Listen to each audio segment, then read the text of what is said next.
Bem-vindo a mais um episódio da série Cyclips, do universo do podcast Resistance is Fertile. Hoje eu esperava estar com meu co-apresentador, o Indica, que talvez entre mais tarde. Lá no Sri Lanka agora são umas 5:30 da manhã para ele, então vamos ver se ele aparece. Mas eu estou muito feliz em receber hoje o Pascal Lotas, do excelente canal Neutrality Studies. Então, Pascal, seja muito bem-vindo. E eu queria contar para o nosso público como foi que eu te conheci. A primeira lembrança bem clara que eu tenho de você é de quando eu fui, como é que chama? Naquele lugar onde a gente leva as coisas para reciclar, ali perto de casa. Deve ter sido há uns 3 ou 4 anos. Não sei bem quando você começou o canal, talvez por essa época. Era um canal bem novo e você era uma voz nova também. E desde o começo eu gostei muito da forma como você conversa com os seus convidados.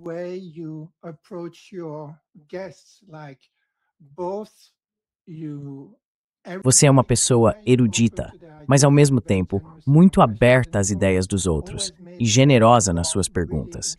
Isso sempre fez com que as conversas fossem realmente interessantes.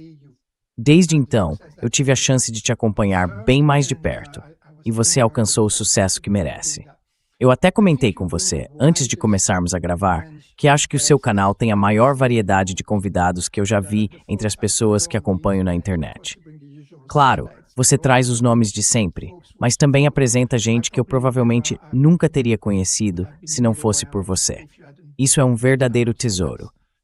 E claro, você me convidou para uma conversa sobre a minha visão da psicologia no seu canal, o que me deixou muito feliz. Eu adorei aquela conversa. E agora você topou vir participar de uma conversa ao vivo com a gente. Então seja muito bem-vindo, Pascal Lotas.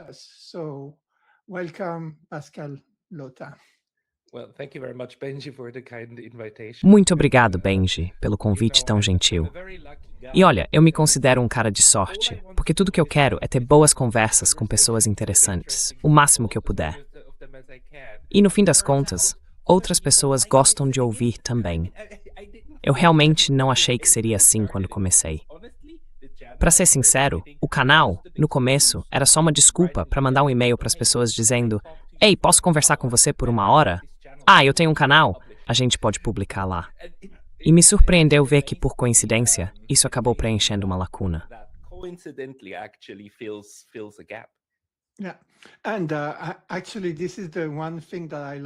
E na verdade essa é a parte que eu mais gosto no que eu faço. A chance de ter conversas incríveis com pessoas que literalmente ampliam minha visão sobre tantas coisas. Então fico feliz que a gente tenha o mesmo tipo de experiência fazendo isso. E você é, se eu não estiver enganado, professor assistente em uma das universidades de Kyoto, talvez sejam várias, o que aliás pode falar.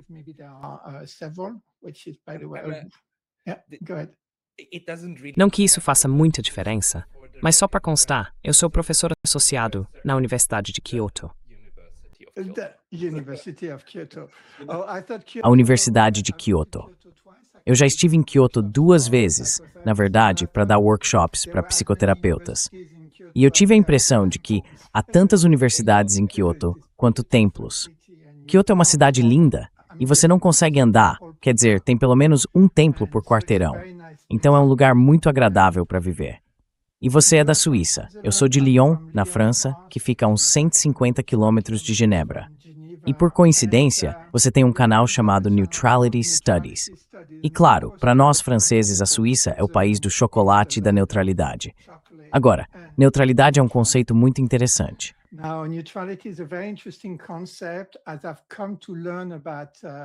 Conforme fui aprendendo mais sobre a história europeia, acho que a minha visão de infância sobre a neutralidade da Suíça mudou um pouco. Porque quando a gente olha com mais atenção para os detalhes da Segunda Guerra, por exemplo, percebe que essa neutralidade talvez não tenha sido tão neutra assim. E mais recentemente, nos últimos, 40 anos, é difícil saber exatamente o que ainda resta dessa neutralidade suíça. Mas, na verdade, eu não queria falar com você sobre a neutralidade da Suíça em si. Queria que você contasse um pouco sobre o seu conceito de neutralidade e qual a relevância que você acha que isso tem no mundo de hoje, que está longe de ser neutro.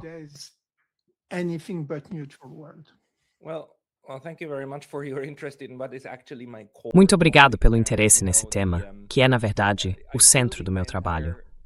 Eu estou desenvolvendo todo o meu projeto aqui na Universidade de Kyoto. Antes disso, eu estava na Universidade Waseda, em Tóquio. E antes ainda, escrevi minha tese sobre um assunto relacionado. Eu pesquisei a neutralidade da Suíça, da Suécia e da Espanha durante a Segunda Guerra Mundial e como isso influenciou a diplomacia desses países com o Japão. Foi aí que eu percebi que um aspecto muito importante desse tema costuma ficar de fora. Não é só o que os países permanentemente neutros fazem, mas o próprio ato de se afastar de um conflito e dizer não a alianças. O que isso provoca, o que isso possibilita, ou como isso afeta todo o sistema.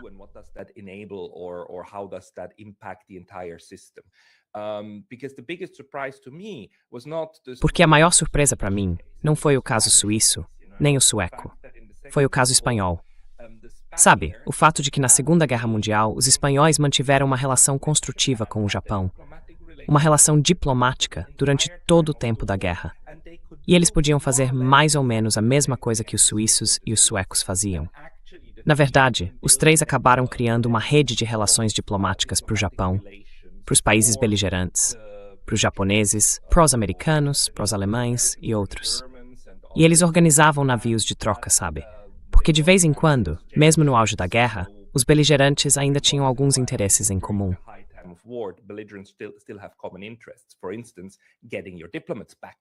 Por exemplo, conseguir trazer de volta seus diplomatas que ficam presos um no país do outro. E aí eu percebi que, sabe, a Suíça é um caso interessante, mas a Espanha é ainda mais fascinante. A Espanha, claro, não é um país tradicionalmente neutro. Ela simplesmente acabou não entrando para o eixo, o que na verdade quase aconteceu. Já havia meio que um acordo de aperto de mãos entre Franco e Hitler. Mas quando isso deveria se concretizar, Hitler já estava do lado perdedor e Franco acabou não entrando. Só que essa posição de ficar de fora foi justamente o que permitiu que muita coisa ainda acontecesse depois.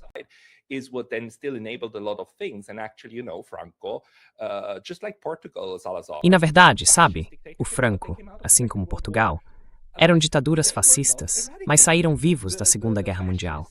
Eles não foram erradicados. Os fascistas do lado do eixo que lutaram na guerra, Hitler e Mussolini, morreram. Franco e Salazar não.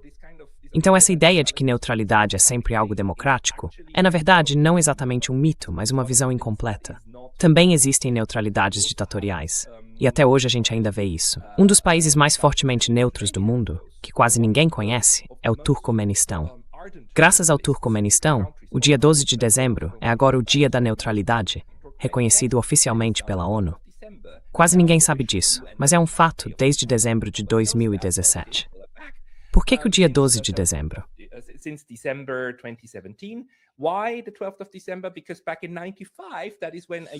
Porque lá em 1995 foi quando uma resolução da ONU reconheceu a neutralidade do Turcomenistão. E o Turcomenistão, como se sabe, fica logo abaixo da Coreia do Norte no índice da Freedom House. É uma ditadura no estilo norte-coreano, por qualquer padrão.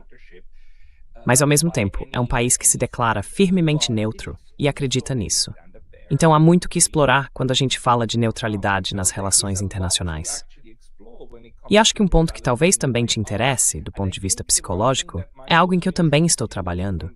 Tentar desconstruir a discussão sobre o que é e o que não é neutralidade. Você mencionou isso na sua introdução. Quero dizer, será que foi realmente neutro durante a guerra? O que a gente precisa entender é o que significa esse realmente. E o meu ponto, e eu gostaria de compartilhar isso aqui, já que você está mostrando a tela, mas deixa eu tentar. Tente falar tu veres, mas conseguir. Retomei esta imagem. Está essa imagem na tela? Acho que eu consigo. Aqui estamos. Aqui estamos. Esse é o meu modelo básico, com o qual eu estou trabalhando e tentando mostrar para as pessoas o seguinte. Olha, quando a gente fala de neutralidade, é mais ou menos isso que a gente precisa ter em mente sobre esses diferentes atores. Então, o meu argumento, nesse ponto, é que esse modelo representa da melhor forma o que é a neutralidade como um fenômeno sociológico. B1 e B2 seriam o beligerante 1 e o beligerante 2. Ou, se preferir pensar em termos do dia a dia, parte 1 e parte 2. Tipo seus amigos, amigo 1, amigo 2. E esses dois estão em um relacionamento entre si, que infelizmente é de conflito, representado ali pelo pequeno raio, certo? Um dos meus principais pontos é que eu gostaria que as pessoas que estudam relações internacionais passassem a enxergar as relações internacionais como algo essencialmente bilateral.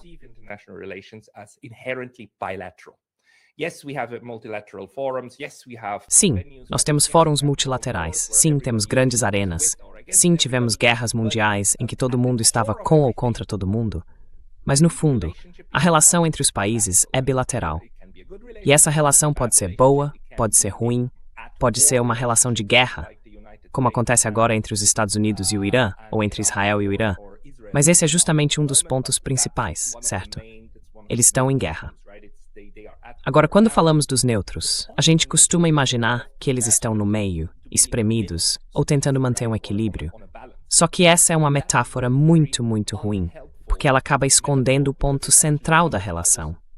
O fato de que o país neutro também tem uma relação com os dois lados em conflito.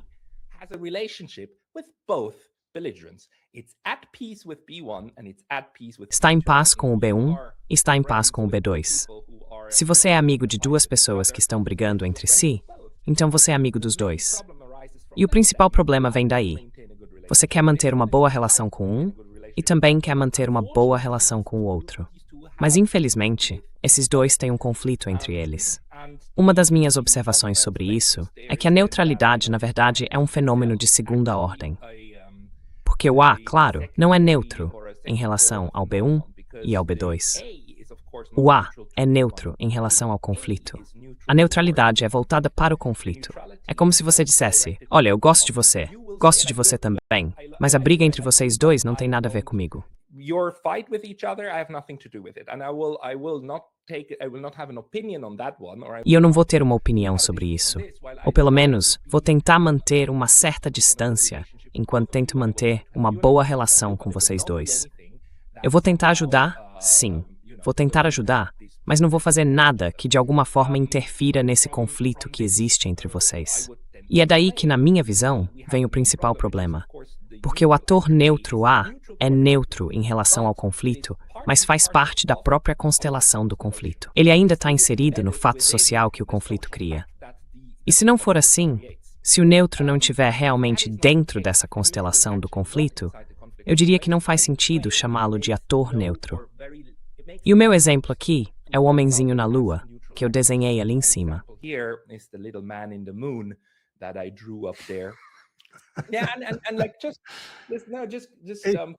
Nenhum conflito. Absolutamente nenhum. Tu é solteira na lua.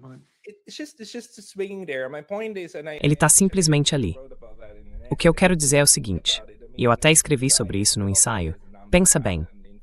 Eu fiz filosofia na graduação, e em filosofia a gente leva os experimentos mentais muito a sério. Não porque sejam realistas, mas porque ajudam a reduzir alguns conceitos ao essencial. Então imagina por um instante que o homem da lua realmente existisse. Um homem morando literalmente na lua, do outro lado, aquele que fica virado para longe da Terra. Esse homem da lua nunca ouviu falar da Terra, porque nunca viu a Terra, certo? Ele nunca cruzou o próprio horizonte de eventos. Ele simplesmente não sabe que ela existe. Event horizon, right? Doesn't know about it. He'd never heard of humans. Ele nunca tinha ouvido falar de seres humanos.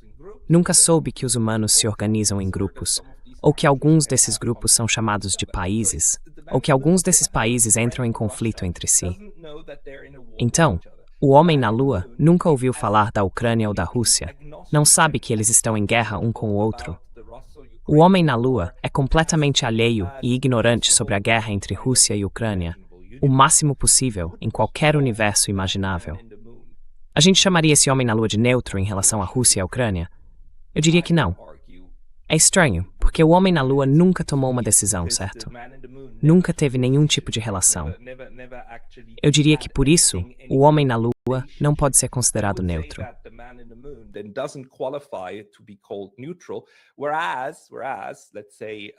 Vamos pegar um exemplo.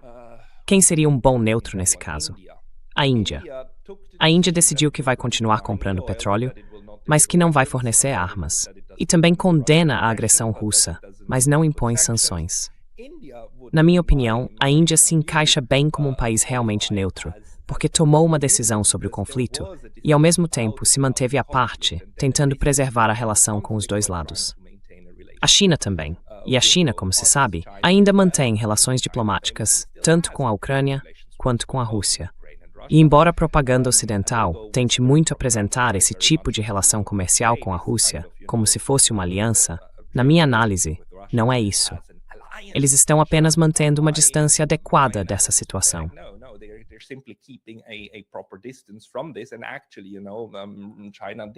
Na verdade, a China chegou a fazer propostas de paz que não foram imediatamente rejeitadas, nem pelo Kremlin, nem por Kiev. O que eu tento construir aqui é a ideia de que a neutralidade por si só já significa tomar uma posição, a sua própria posição. Você se torna o terceiro lado de um triângulo. E essa neutralidade diminui quando você passa a se alinhar cada vez mais com um dos dois lados do conflito e com a forma como eles conduzem esse conflito. Ela aumenta quando essa distância é mantida. Embora um dos pontos que eu também destaco no artigo em que escrevi sobre isso é que a neutralidade política, da forma como eu descrevo aqui, nunca é neutra em relação aos resultados.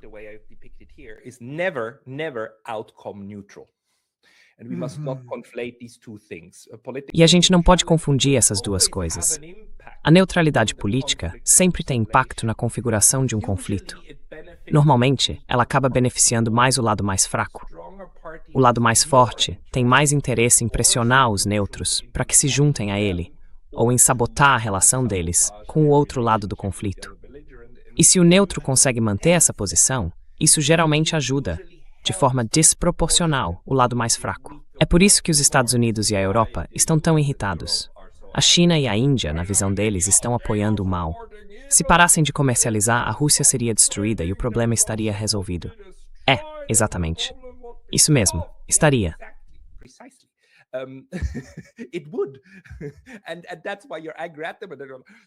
E é por isso que você fica irritado com eles. Então não apoiar o lado bom é o mesmo que apoiar o lado ruim.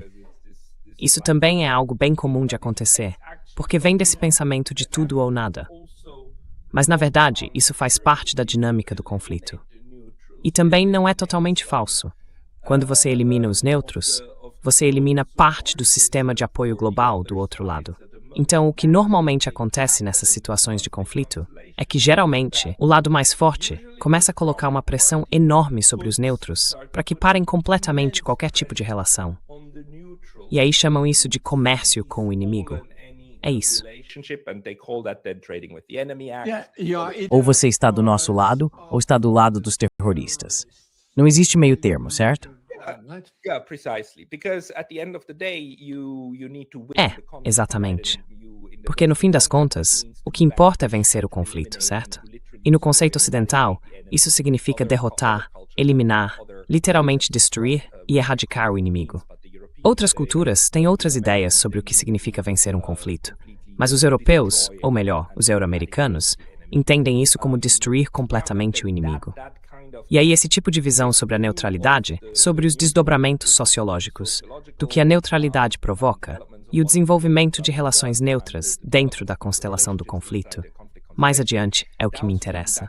É assim que eu tento abordar esses estudos, e também observar casos, por exemplo, na Segunda Guerra Mundial. A neutralidade mais interessante, a mais fascinante para mim, não é nem a da Suíça, nem a da Espanha, nem a da Suécia.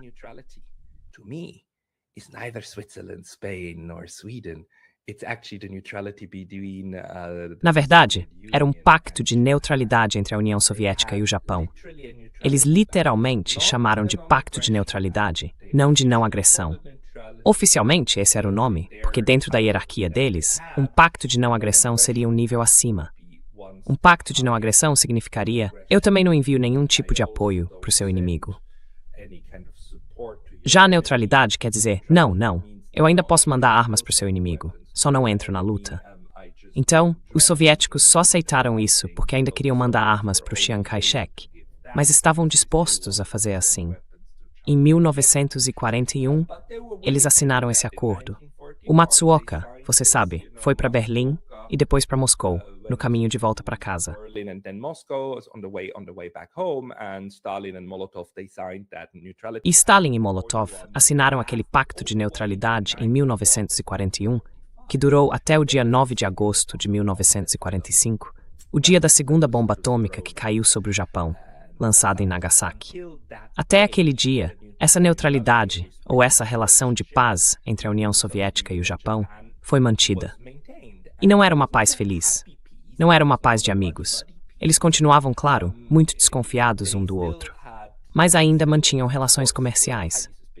Ainda era possível que japoneses, ou pessoas vindas do Japão, viajassem pela União Soviética até a Europa. E eles ainda tinham embaixadas nas capitais um do outro, inclusive os soviéticos, que tinham uma embaixada bem grande em Tóquio. E, aliás, até hoje, a gente não sabe o que eles faziam lá. Ninguém realmente pesquisou a embaixada soviética em Tóquio, curiosamente.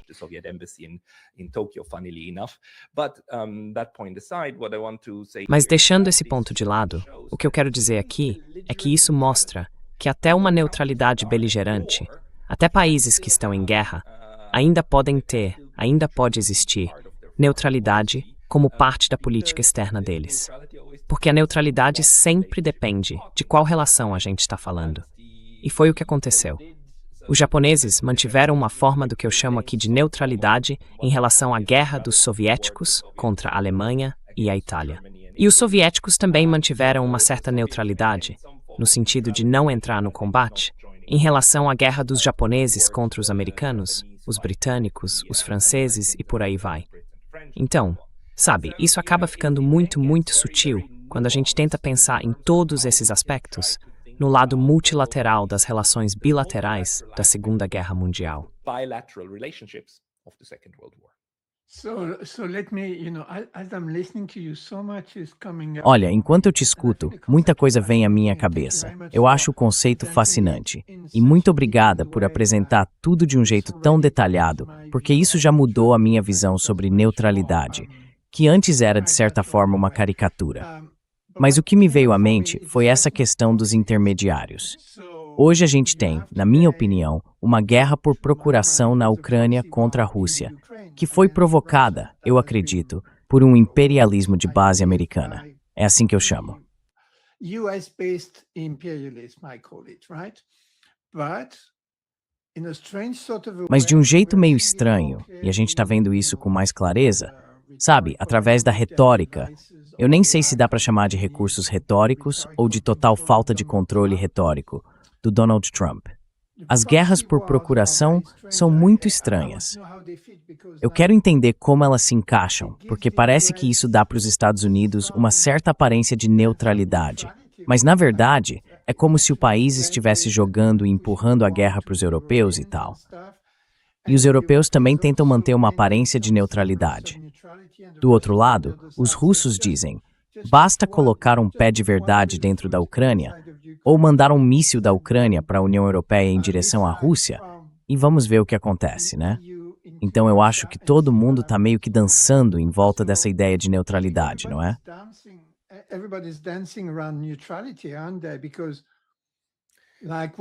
Porque olha, quando o Putin e o Trump conversam, o Putin sabe muito bem que até o direcionamento de muitos mísseis ucranianos é feito com satélites americanos e com o pessoal dos Estados Unidos preparando tudo. Aí eles só ligam para algum ucraniano apertar o botão ou algo assim. Provavelmente é isso que acontece. Mas ao mesmo tempo você chamaria, sabe, eu até hesito em dizer isso, porque eu não chamaria os Estados Unidos de neutros na guerra da Ucrânia. E ainda assim, eu tenho a sensação de que, de certo modo, dentro da sua definição, talvez sejam. E isso é uma vantagem. Bom, é uma vantagem para a paz mundial, porque não dá para ter os Estados Unidos e a Rússia se enfrentando diretamente no campo de batalha. Então, como é que você leva em conta as guerras por procuração dentro da sua...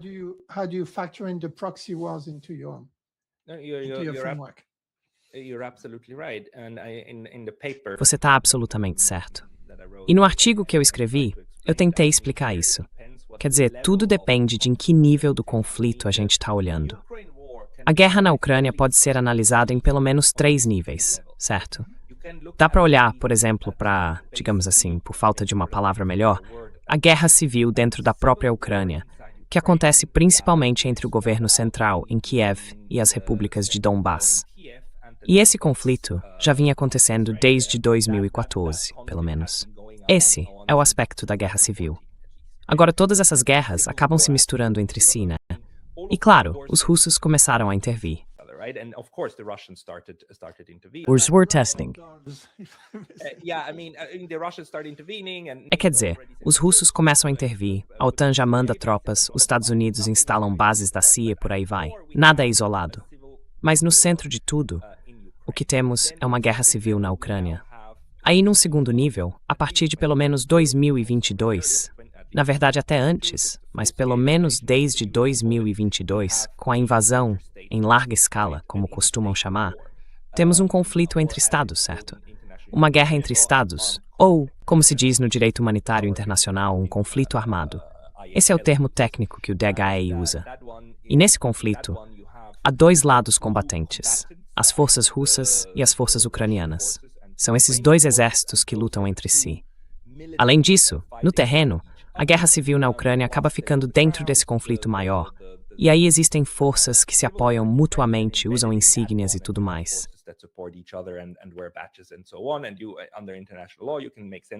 E pelo direito internacional, dá para entender isso. Mas aí já é o conflito armado oficial. E além disso, tem a guerra por procuração. Tem o fato de que os Estados Unidos fornecem de tudo, absolutamente tudo, incluindo o direcionamento de alvos, a CIA e por aí vai. E também exercem controle político sobre Kiev. E usam isso, como a gente sabe pelo que disseram Lindsey Graham e outros, como um ótimo investimento, né? Podemos esgotar os russos até o fim. Todo esse tipo de coisa. E claro, os russos sabem disso. Sim, eles entendem perfeitamente. E é justamente essa a motivação do conflito armado. Parar esse nível de interferência e impedir o avanço da OTAN, certo? Todos esses níveis estão um sobre o outro, mas se misturam, se conectam entre si.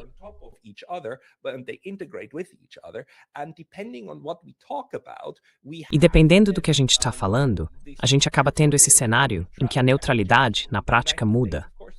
E os Estados Unidos, claro, jogam com isso. Então, a neutralidade que eles afirmam ter agora é uma neutralidade voltada para aquela situação clássica de conflito armado internacional, em que só existem os exércitos da Rússia e da Ucrânia se enfrentando. Não. O nosso exército não está lutando contra o povo deles com insígnias americanas. Eles não estão no campo de batalha. Portanto, somos neutros. E os russos, curiosamente, acabam aceitando parte dessa narrativa quando o assunto são as negociações. Eu ainda não entendo completamente por que eles fazem isso, mas fazem, por exemplo, quando Vladimir Putin aceita que Donald Trump anuncie um cessar-fogo.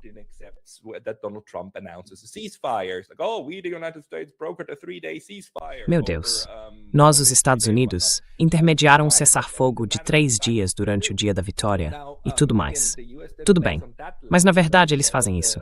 Agora, de novo, os Estados Unidos atuam nesse nível intermediário, meio neutro, enquanto no nível mais alto são o marionetista, o mestre das marionetes de todo o conflito, e não tem nada de neutros.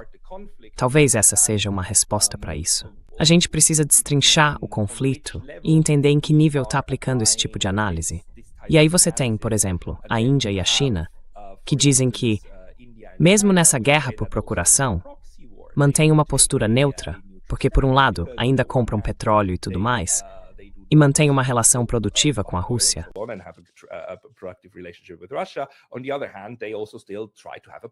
Por outro lado, eles também tentam manter uma relação produtiva com os Estados Unidos. E a Índia talvez seja um exemplo ainda melhor, porque tem, em vários níveis, uma relação muito complexa. Ela faz parte do chamado Quad e da estratégia Indo-Pacífica dos Estados Unidos, porque quer equilibrar um pouco a influência da China, mas talvez não demais. Dá para ver como eles tentam seguir uma política externa de múltiplos vetores. E o motivo pelo qual muita gente não percebe isso, ou não chama isso de neutralidade, na minha visão, é porque para essas pessoas, neutralidade significa simplesmente ficar parado, ser passivo, não fazer nada, não ter nenhum tipo de relação e dizer algo como não quero ouvir, não vou me envolver. Like, no, I don't want to hear it. I'm not gonna. I'm going to the other A propósito, side of the moon amanhã tomorrow. eu vou pro outro lado da Lua. E não vai ter nenhum terminal da Starlink lá. Então nem tenta me contactar. Don't try and reach me. Yeah, exactly. No, and Exatamente. Então o ponto é o seguinte: se você analisar qualquer tipo de neutralidade na história, especialmente aquelas reconhecidas pelo direito internacional, o que você sempre vai encontrar é isso. Os neutros estão sempre ocupados analisando e defendendo a própria posição em relação aos dois lados. Porque normalmente os dois lados dizem algo como, cara, por que você está ajudando o meu inimigo? E o neutro responde, não, eu não estou ajudando ninguém. Eu só continuo fazendo com eles o que eu já fazia antes de vocês começarem a brigar. Por que a briga de vocês deveria determinar a minha relação com o outro? Sério, é muita audácia dessas pessoas. just the audacity of these people. And at the moment, the audacity is mostly coming from E sabe, no momento, a ousadia vem principalmente do lado dos americanos e dos europeus, porque eles estão acostumados a ser o centro do universo. Então, naturalmente, todo mundo precisa olhar para o Sol e para o Rei Sol, Luís XIV, certo? Quer dizer, o Donald Trump meio que segue essa tradição, esse jeito europeu de pensar, em que todo mundo precisa simplesmente fazer o que mandam. E claro, uma postura de neutralidade não faz isso. Por isso, uma neutralidade de verdade precisa andar junto com uma soberania de verdade. A capacidade de dizer não e também de deixar claro o seu ponto. A sua luta é a sua luta, não a minha. E eu vou tentar ser gentil com você, mas também vou ser gentil com o outro lado.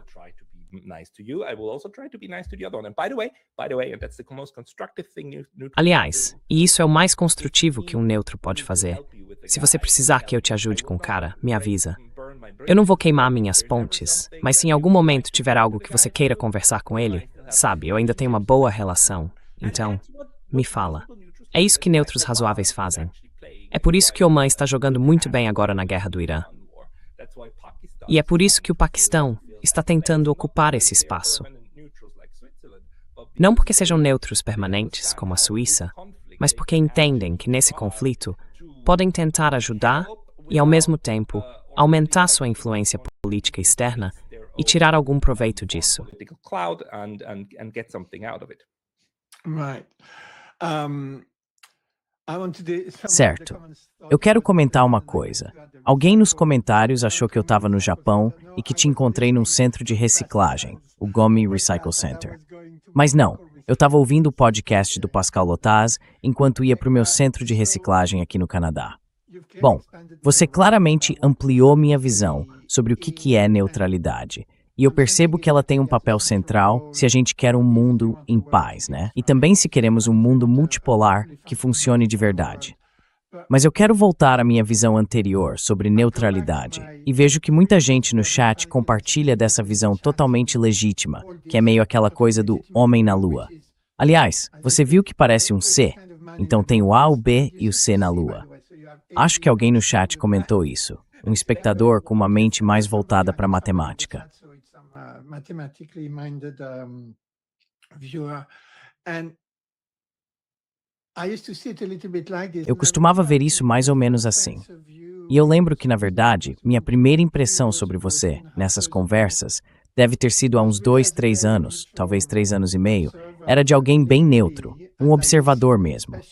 Mas ultimamente, ouvindo você, especialmente quando fala sobre genocídio, que, aos meus olhos, virou um verdadeiro holocausto ativo na Palestina, em Gaza, e também sobre a agressão contra o Irã, uma parte de mim pensa, o Pascal tá perdendo um pouco daquela neutralidade suíça dele. Dá pra sentir que ele tá ficando meio irritado com toda essa bagunça, com tudo isso que a gente chama aqui no podcast de Império Branco. Mas, no fim das contas, acho que eu nunca entendi direito o que é neutralidade, né? I didn't really understand neutrality, did I?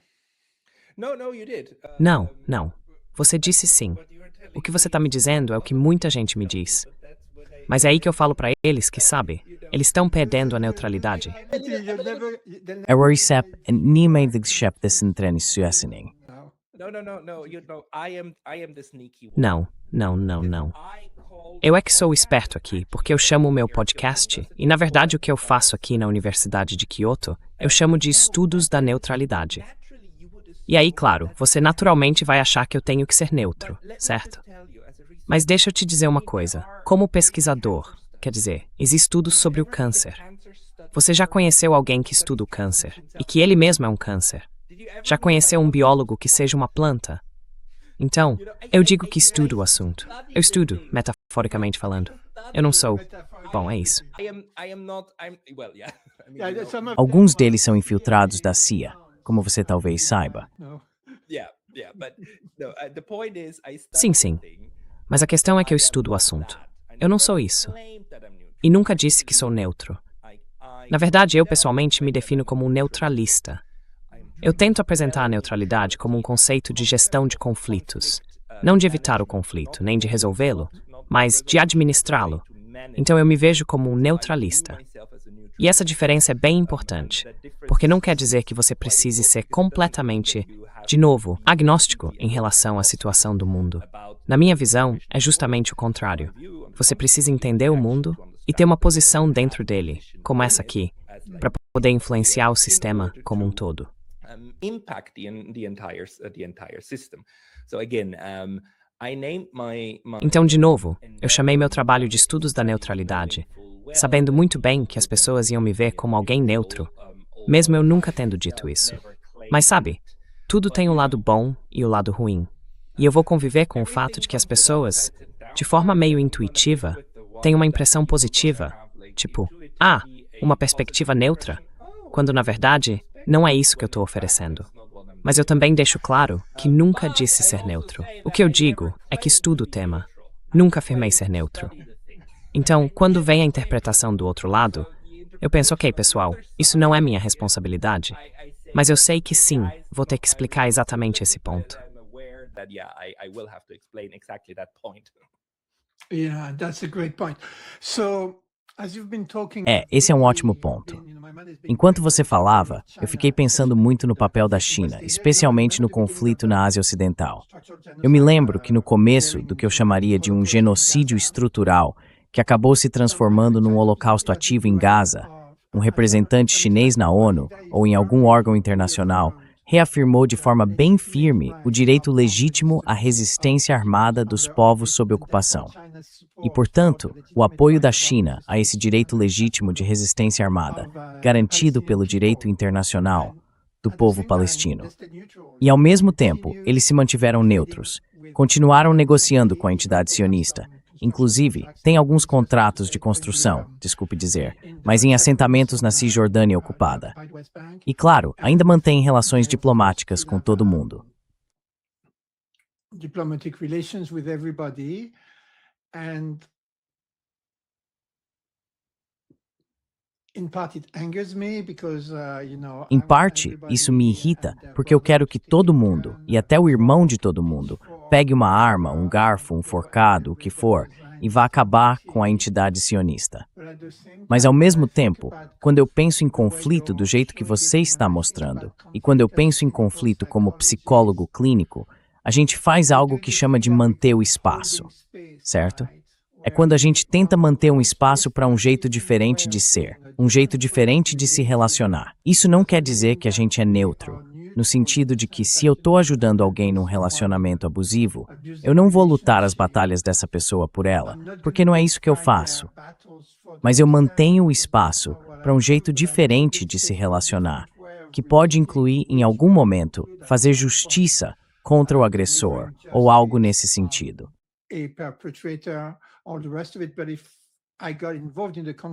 Mas se eu me envolvesse no conflito logo de cara, teoricamente isso nunca funcionaria. Haveria mais chance de a vítima e o agressor se unirem contra mim. Além disso, isso te puxa para dentro da dinâmica do conflito, quando na verdade você sabe, e isso também está em Sun Tzu, que uma guerra não é sobre o conflito em si, e sim sobre o que vem depois dele. E do jeito que a China está agindo, eu até me considero um pouco admirador da China, mas ao mesmo tempo percebo, emocionalmente, que às vezes parece que você está sendo neutro demais. Só que num nível mais alto, dá para ver a sabedoria de dizer: ok, existe a possibilidade de um mundo em que todo mundo possa interagir com todo mundo de forma vantajosa para todos, sem precisar impor nada a ninguém. Mas ainda assim, a gente precisa de regras. E essas regras têm que ser aplicadas de forma justa, o que, claro, não é o que acontece hoje com a ONU.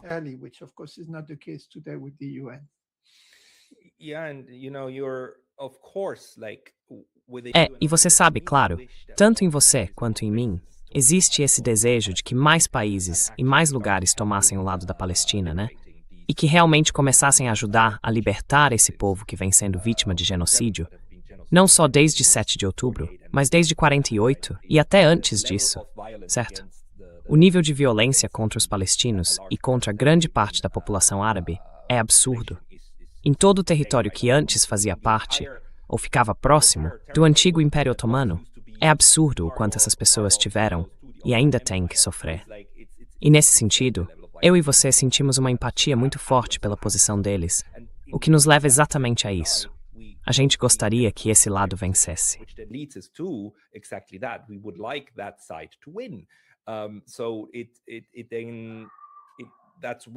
Então é por isso que essa posição de neutralidade acaba parecendo, sabe, a neutralidade da Suíça em relação à Alemanha durante a Alemanha nazista na Segunda Guerra Mundial.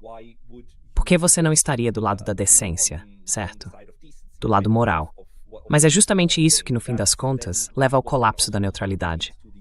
Porque se você acaba sendo puxado para o conflito e toma um lado, pronto, acabou. A neutralidade, por si só, não é algo moralmente bom, nem virtuoso, nem nada disso. É simplesmente um fato, uma posição que se assume.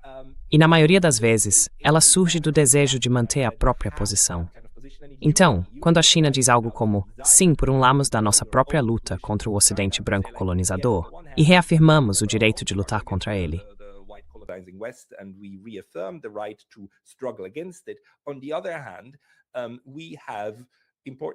por outro lado, a gente tem interesses importantes com o Irã, com os países do Golfo, até com Israel.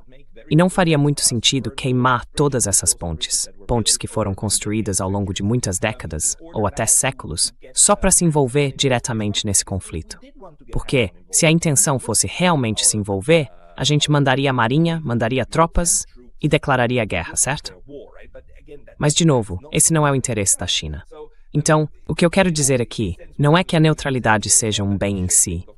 A neutralidade pode fazer o bem no momento certo, no lugar certo, se for usada da maneira certa, mas também pode impedir que o bem aconteça.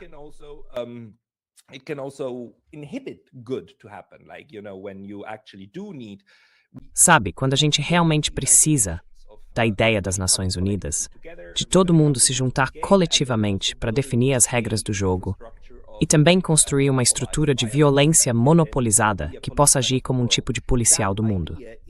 Essa ideia por si só também tem o seu valor. E se funcionasse, traria uma paz de cima para baixo. Infelizmente, não funciona. A neutralidade é meio que o oposto disso. É uma forma de buscar a paz de baixo para cima. É como dizer, olha, o genocídio contra os palestinos, se todo mundo entrasse na briga, isso viraria uma guerra mundial. Foi o que aconteceu na Primeira Guerra Mundial. Certo. Cada vez mais países foram entrando, e no fim, tivemos uma Primeira Guerra Mundial por causa da estupidez europeia.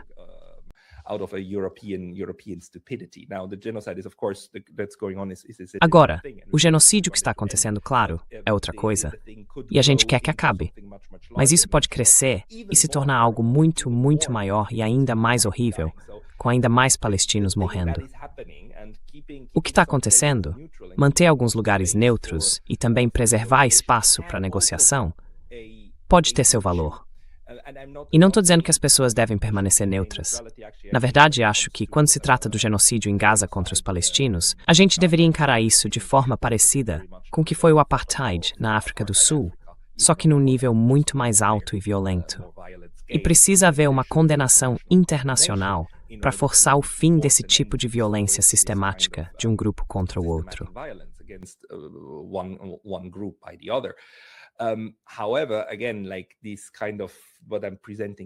Mas, de novo, o que eu estou apresentando aqui é mais uma constatação de fato sobre como os países se posicionam ou como os atores tendem a se posicionar no mundo com 8 bilhões de pessoas. Vai ser muito, muito difícil encontrar um momento em que todo mundo tem a mesma percepção sobre todo mundo e a gente chegue a uma harmonia completa. Então, para mim a questão é como lidar com a desarmonia. E por mais horrível que seja, até o genocídio em Gaza e tudo mais fazem parte desse processo da humanidade tentando, de algum jeito, se administrar. É uma forma terrível, muito, muito terrível de administrar, mas é uma forma. E, na verdade, o genocídio é o modo como os euro-americanos têm administrado seus assuntos há pelo menos 500 anos, certo?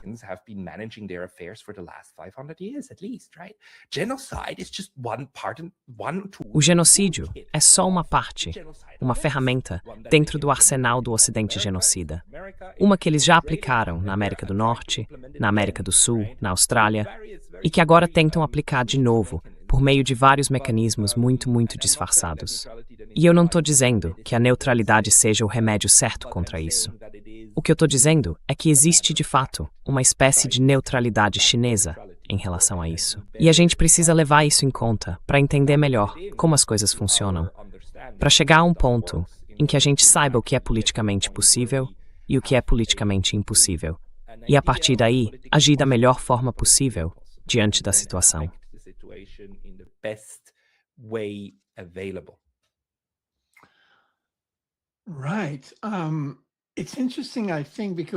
Certo. É interessante, eu acho, porque no passado, sabe, a neutralidade era meio que um jogo de homem branco. Mas agora isso está mudando claramente. A China está sendo neutra. Acho que é por isso que dá para dizer isso com justiça. Isso não quer dizer que ela não esteja defendendo seus próprios interesses. Mesmo na questão da Palestina ocupada, eles fazem as coisas do jeito chinês. Foram processados por vários colonos porque não estão cumprindo os contratos, alegando problemas de segurança e tudo mais. Os chineses são mestres da burocracia e têm esse jeito de dizer não sem nunca dizer não na sua cara. É o mesmo com as exportações de terras raras. Eles nunca disseram não de fato, mas você precisa ir até um escritório, preencher um formulário.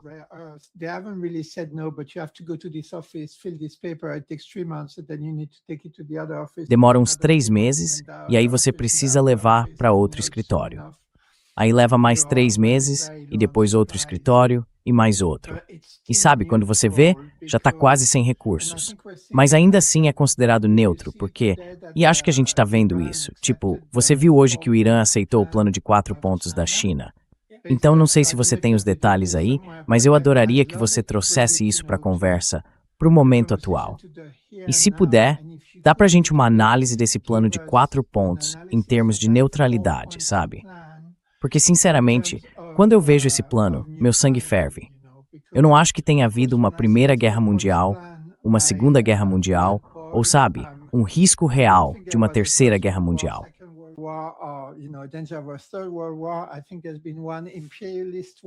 Eu acho que existe uma guerra imperialista que só pode terminar com a derrota do capitalismo imperialista. E quanto antes isso acontecer, melhor, claro. Mas é fácil para mim dizer isso aqui, no conforto da minha casa colonial em Quebec. Quando, sabe, não sou eu quem está morrendo. Meu filho não está morrendo. Minha família não está morrendo. Minha comunidade não está sendo pulverizada.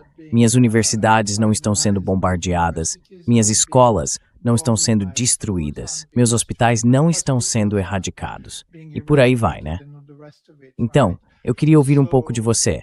Se você acha que a perspectiva da neutralidade, esse olhar dos estudos sobre neutralidade, pode nos dizer algo sobre esses 4 pontos. Se você não tiver eles à mão, talvez eu consiga encontrá-los em outro lugar.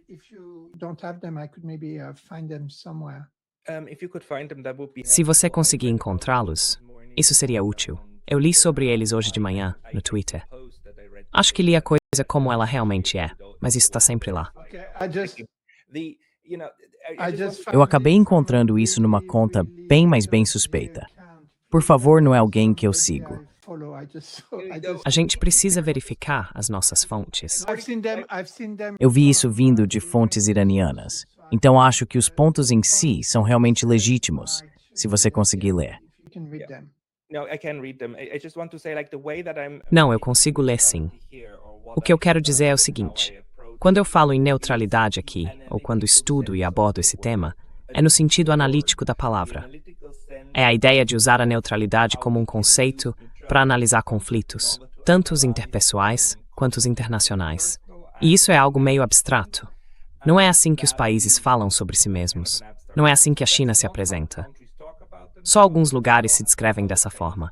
E olha, a gente pode até falar sobre os países do Golfo. Os estados do Golfo são um exemplo ainda melhor do que eu estou querendo dizer, ou do tipo de coisa que eu faço.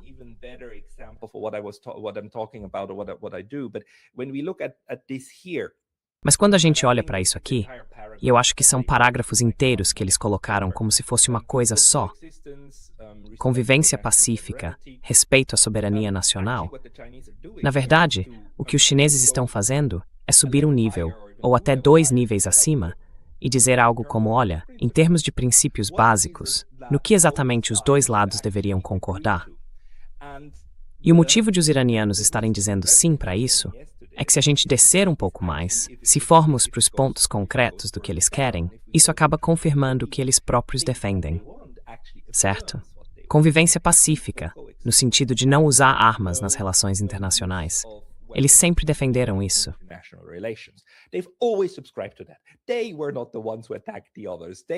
Eles não foram os que atacaram os outros. Foram eles que foram atacados, certo? E a convivência pacífica, na verdade, também não anula o direito de resistência. Porque é isso que aparece no ponto número 2, ou qual é aqui. Ponto número 3, adesão ao direito internacional. O direito internacional, a Carta da ONU, reconhece o direito de resistir. Até mesmo o direito de pegar em armas para uma resistência armada. Então, na verdade, primeiro, isso não nega o direito dos palestinos e de outros de se defenderem. O que isso significa é apenas que não deve haver ataques diretos entre as forças nacionais do Irã e as forças nacionais de Israel.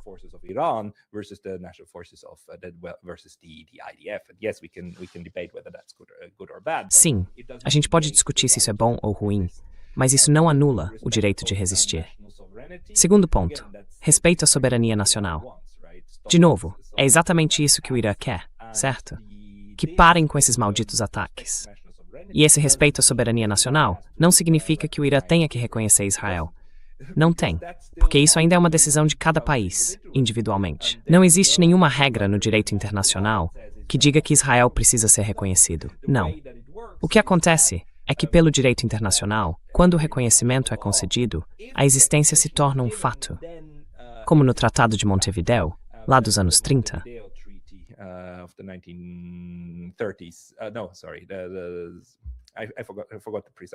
Não, desculpa. Eu esqueci o ano exato, se foi nos anos 50 ou 60. Isso define, sabe, sob quais condições os países existem, as nações existem dentro do direito internacional. E o reconhecimento dos outros é o pré-requisito para isso. Então, na verdade, não obriga nada. É a adesão ao Estado de Direito Internacional. Só um segundo, por favor. Desculpa onde eu estava. Sim, a adesão ao Estado de Direito Internacional. É isso que, claro, o Irã quer. E se os americanos disserem sim a isso, a gente tem algo chamado Tratado de Não Proliferação. O tratado mais importante que ainda regula o uso de materiais nucleares, a pesquisa nuclear e tudo mais. E é isso que eles querem. Esse é o ponto. Eles não querem uma arma.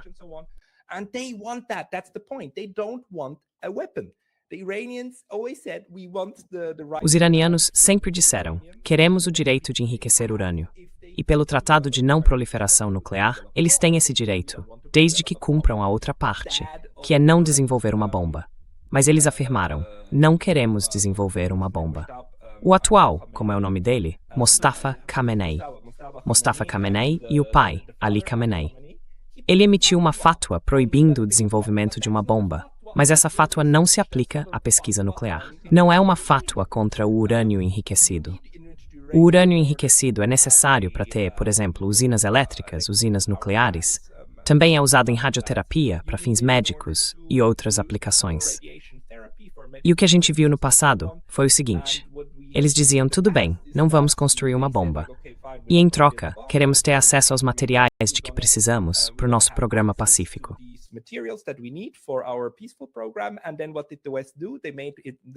E então o que o Ocidente fez? Eles tornaram impossível que esse tipo de urânio realmente chegasse ao Irã. o que vai contra, o que viola o TNP. Então, o ponto número 3, na verdade, daria ao Irã o poder de conseguir o que ele tem direito de conseguir. E o Irã, na verdade, não quer mais do que isso. O que explica, de novo, porque eles concordaram com o acordo. E isso significaria, claro, limitar a capacidade dos Estados Unidos e do Ocidente de impedir que o Irã tenha aquilo que o direito internacional diz que ele deve ter. O que a China está fazendo aqui é, de um jeito muito inteligente, afirmar todos os direitos que o Irã tem, sem usar exatamente as mesmas palavras que o Irã usa. E os Estados Unidos, na verdade, eu tenho quase certeza. Não, eu tenho total certeza. Sabem disso, porque são os próprios Estados Unidos que estão tentando violar tudo isso e vender a ideia como se fosse uma questão de responsabilidade.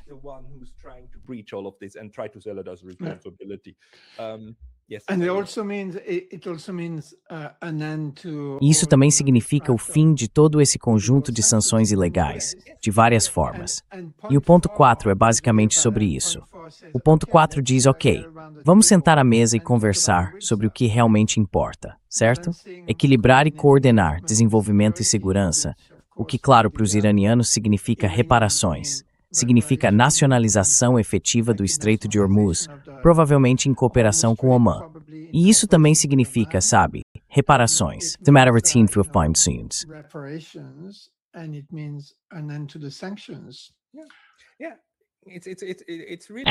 É bem simples, na verdade.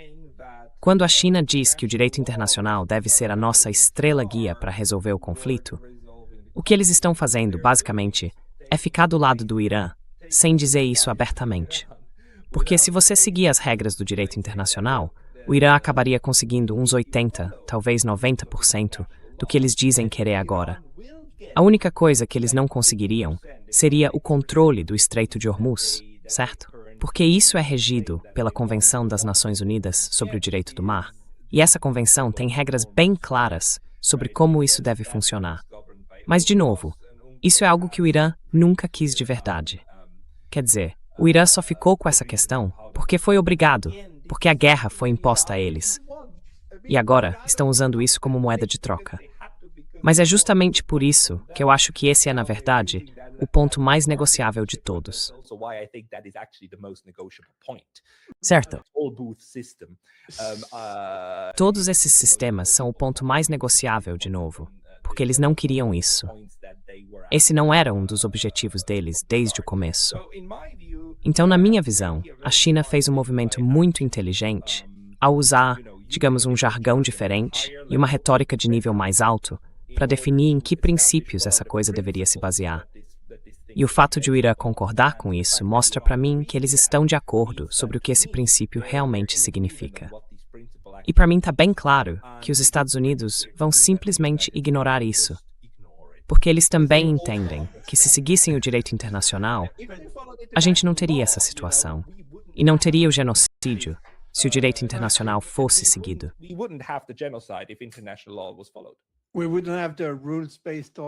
A gente não teria uma ordem baseada em regras se o direito internacional fosse realmente seguido.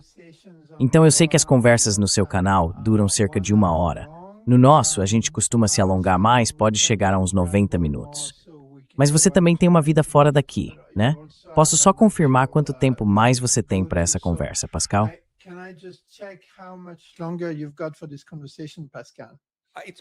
Tudo bem. Eu não sei o que foi isso. Talvez alguém quisesse mudar alguma coisa, algum equipamento. Mas a gente pode fazer 90 minutos, se você quiser. Okay, perfect. Entendi. Perfeito. Então, eu estou tentando entender isso direito. A China só pode fazer isso sendo neutra, certo? Se a China fosse uma parte envolvida... Bom, deixa eu esclarecer. Ser neutro também implica uma certa moderação pública na linguagem, não é? Porque, vamos voltar para o exemplo em que você tem 2 amigos brigando e você quer manter uma boa relação com os 2. Mas isso não quer dizer que você ache que eles têm a mesma culpa, ou que um não seja, digamos, mais causador de confusão que o outro. Ou que um seja mais fraco e talvez precise de um pouco de apoio. Não quer dizer nada disso. Mas ainda assim, se você quer ser realmente neutro, e essa neutralidade, como você disse, uma parte neutra ainda é uma parte do conflito, essa neutralidade precisa servir aos seus próprios interesses dentro do conflito. E se o seu interesse é continuar amigo dos dois, então o que você quer é que se chegue a algum tipo de solução que mantenha essa relação funcionando por mais um tempo.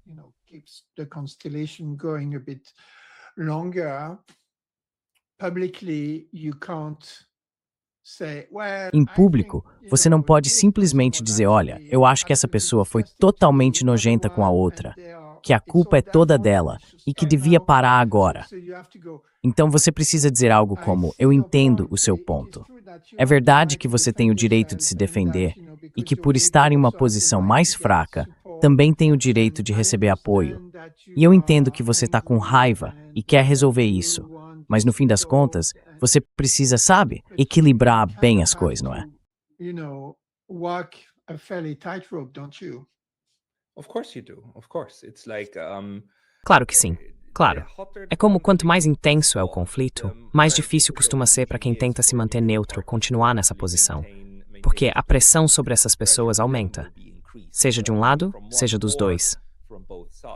Então, e de novo, não estou dizendo que a neutralidade é algo que deve ser mantido a qualquer custo. O que eu quero dizer é que a gente vê esse padrão, essa mesma situação, repetidas vezes. Não é algo abstrato, nem baseado em princípios, digamos, kantianos. Não. É simplesmente algo que acontece de novo e de novo e de novo. A gente vê isso em todo conflito. É sujo, bagunçado, como a ordem. Não é algo tão simples, né? Mas a gente encontra essa constelação, esse triângulo, sempre que há um conflito. E eu trabalho com isso também com um amigo meu, que é antropólogo, que estuda tribos, como as tribos interagem e como tribos de fora às vezes acabam assumindo não só o papel de mediadoras, mas também o de juízes e por aí vai. Isso pode ou não ser aceito pelos outros. Mas sabe, esse tipo de situação em que há mais de dois lados, normalmente, quando existe um conflito, há terceiros envolvidos. E esses terceiros são sistematicamente pouco estudados quanto ao impacto que tem no conflito. E quando eu digo que o meu conceito de neutralidade é muito, muito, muito mais amplo do que o que outros colegas costumam usar, é disso que estou falando.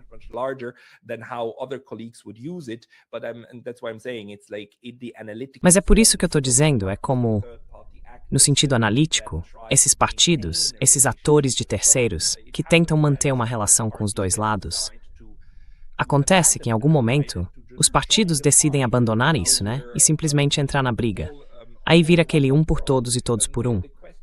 A questão sobre como era mesmo a China e tal é o seguinte. Se você quer manter uma relação, o que precisa fazer é, por um lado, mostrar empatia pelos dois lados, com cada um deles. E normalmente o que se faz é também mostrar que você tem bem menos empatia pelo outro. Se isso é verdade ou não, a gente não sabe. Mas é esse o jogo que se joga. But that's the game that you're playing, and you will still try to actually. E você ainda vai tentar vender o seu valor estando numa posição neutra. Quer dizer, foi exatamente isso que os suíços fizeram durante as guerras mundiais, o tempo todo. Eles diziam para os dois lados, olha, a gente vale mais para vocês ficando fora da disputa do que entrando nela. Porque imagina só, em algum momento, os alemães disseram, chega de comércio com o Reino Unido, Suíça. E como o país não tem saída para o mar, eles teriam que parar todo o comércio. Aí os suíços responderam, olha, a gente está fabricando coisa para vocês, certo? E também para os britânicos. Se a gente continuar fazendo isso, os britânicos ganham alguma coisa da gente. Então a gente pode explicar para eles por que ainda estamos fabricando coisa para vocês. Se a gente parar de dar para eles. Além disso, estamos guardando parte desse dinheiro judeu nos nossos bancos. Se a gente virar um satélite de vocês, se formos só a fábrica para vocês, só para vocês, e se toda a nossa capacidade de produção servir apenas para o esforço de guerra de vocês, sabe o que os britânicos vão fazer? Vão bombardear. Vão bombardear as fábricas na Suíça que estiverem fornecendo para vocês. E sabe o que vocês vão ter depois disso? Nada. Então, o que vocês preferem? Um pouco da nossa produção, junto com a dos britânicos? Ou nada? O que é mais valioso para vocês, querida Alemanha? E sabe o que eles disseram? Tá bom, Germany. And you know what they said? Okay, fine, we're going to make a treaty, Nazi Germany with Switzerland. A gente vai fazer um tratado, Alemanha nazista com a Suíça, dizendo que dá para levar coisas pelo Rio Reno até o Reino Unido, com quem a gente está em guerra. Mas existe um acordo que diz, tá bom, Suíça, tudo bem, você pode negociar com os britânicos. Certo, beleza, esse tipo de coisa.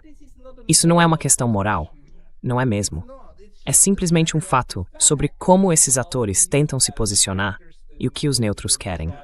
E normalmente, os neutros não querem o que é melhor para um lado ou para o outro. Eles querem o que é melhor para eles. Porque, claro, As for them, because, duh. I just want to say, Eu só quero dizer o seguinte: os britânicos não estavam bombardeando instalações industriais alemãs. Eles estavam bombardeando cidades para espalhar terror. Chegaram até a bombardear Dresden, que não tinha absolutamente nenhuma fábrica ligada ao esforço de guerra. One little piece of information. só uma pequena informação. Teve uma cidade suíça, que foi bombardeada e acabou pegando fogo durante a Segunda Guerra Mundial. Ah, sim, Schaffhausen.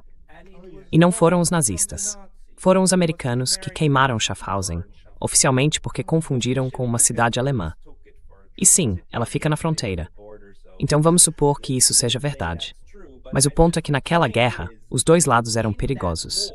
E normalmente, numa guerra quente, os dois lados representam perigo para os neutros. E isso também é algo que a gente precisa levar em conta, sabe? Que os dois lados mantêm a capacidade de prejudicar os neutros, seja fisicamente, pelo comércio ou de outras formas. Either physically or through trade or whatnot. Yeah, I mean, both sides were genocidal, just in different ways. Quer dizer, os dois lados foram genocidas, só que de maneiras diferentes. Tipo, bombardear civis sem parar, como os americanos fizeram na França, na Normandia. Mataram umas 15 mil pessoas em Le Havre ou algo assim em Rouen. Já os alemães faziam isso à mão, por assim dizer, ou em fábricas.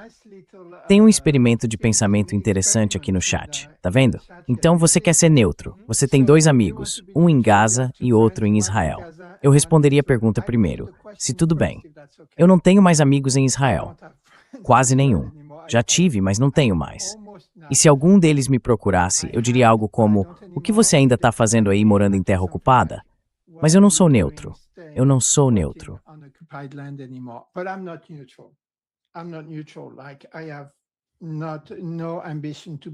Olha, eu não tenho nenhuma ambição de ser neutro nesse conflito.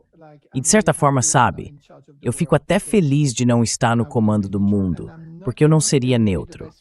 E não tenho certeza se isso seria o melhor, porque derrubar esse império. Eu vejo tudo isso como uma longa guerra imperialista. O problema que a gente tem desde 1945 é que esses caras têm armas atômicas e estão realmente dispostos a usá-las. O outro lado nunca usou, mas eles estão dispostos a usar. Então isso precisa ser administrado num nível muito alto, com muito cuidado. E não é uma ciência exata, mas basicamente a minha resposta para isso é: eu não tenho amigos em terras ocupadas enquanto acontece um holocausto ativo. Não, isso não sou eu. E você, Pascal?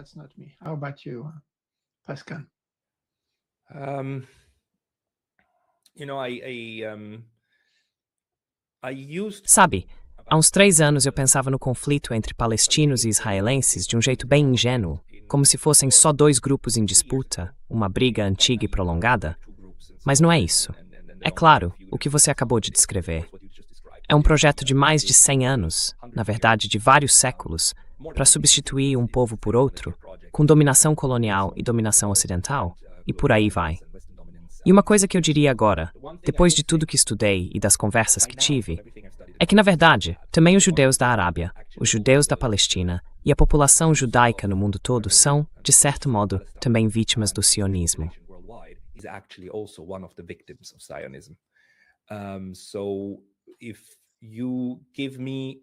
Então, se você me disser, se você afirmar que nenhum judeu vivendo na Palestina ocupada pode ser um amigo, eu discordo disso. Eu diria que há pessoas lá que realmente têm o coração no lugar certo, que também falam sobre isso, que também querem mudar essa situação. Pessoas que querem, nesse sentido, acabar com a entidade sionista e substituí-la por algo que possa de fato integrar não o aspecto colonial de assentamento de Israel, mas sim os judeus que já viviam lá antes de Israel, os judeus que faziam parte da terra histórica da Palestina. The Jews who were part of the historic land of Palestine, and take into consideration that. E veja, é preciso levar em conta que, infelizmente, os fatos dos últimos 70, 80 anos acabaram criando uma situação em que muitas pessoas associam, mesmo que isso não seja historicamente verdadeiro, a relação delas com essa terra à ideia de lar. E a minha esperança é que, no fim das contas, surja uma solução política que, de forma prática, traga o maior nível possível de felicidade para o maior número de pessoas. E isso incluiria os judeus de Israel. Essa é a minha esperança. E nesse sentido eu não diria que devemos ser neutros em relação ao genocídio. De jeito nenhum. I wouldn't say that we should be neutral toward the genocide. Not at all. That must stop and be ended. Isso precisa parar e acabar. E é preciso buscar reparação, restituição, justiça e cura. Cura, que é muito, muito importante. Mas no momento a gente ainda está a anos-luz disso. Nesse sentido, eu tentaria manter uma relação, tanto quanto possível, com um amigo em Israel. E com um amigo na Palestina, eu tentaria fazer exatamente o mesmo. Eu realmente tentaria entender como trabalhar junto com eles. Mas isso, claro, pressupõe que a pessoa em Israel tenha uma visão parecida. E a gente sabe que em Israel há pessoas assim. Temos, por exemplo, os editores do Haaretz. Temos o Gideon Levy lá. Temos Manek.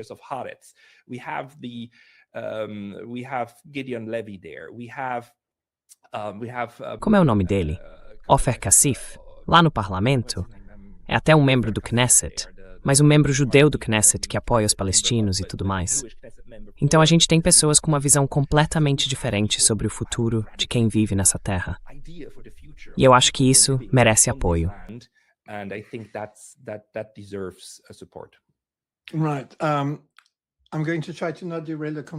Certo. Eu vou tentar não desviar a conversa. Vou dizer só mais uma coisa sobre isso, e depois você pode dar a sua opinião.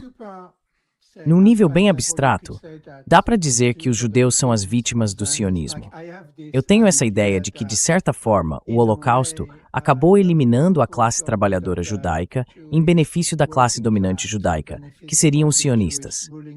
E aí eles embarcaram nesse projeto imperialista que foi incentivado pelo Reino Unido, pelo menos desde 1848, mas até antes disso, para ocupar a Palestina em nome de interesses imperiais. E eles foram, digamos, se alinhando primeiro ao Império Britânico, depois aos franceses e, claro, ao Império dominante, que é os Estados Unidos. E sim, dá para dizer que a identidade judaica provavelmente é vítima do sionismo, no sentido de que eu realmente acredito que depois do Holocausto, essa identidade judaica vai desaparecer.